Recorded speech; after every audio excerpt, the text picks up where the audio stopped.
2025 divided by 3. Here 3 is a divisor, so we need multiplication table of 3. 3 times 0, 0, 3 times 1, 3, 3 times 2, 6, 3 times 3, 9, 3 times 4, 12, 3 times 5, 15. To find out the multiplication table of 3, just add 3 with the previous stage. 0 plus 3, 3, 3 plus 3, 6, 6 plus 3, 9, 9 plus 3, 12. This process will continue. 3 goes into this current dividend 2 how many times? As 2 is less than 3, so 0 times. 0 times 3, which is 0, subtract 2, bring down this 0. 3 goes into 20 how many times? Look, 7 times 21, which is greater, so 6 times. 6 times 3, 18, subtract 2, bring down this 2. 3 goes into 22 how many times?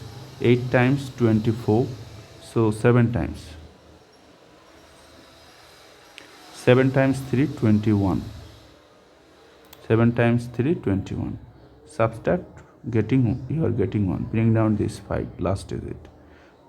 15. 3 goes into 15 how many times? 5 times, right? 5. 5 times 3, which is 15. Subtract, you are getting 0. As your remainder is 0, so you are done. So our answer is 0675. These 0 don't have any value, so 675 is our quotient or answer.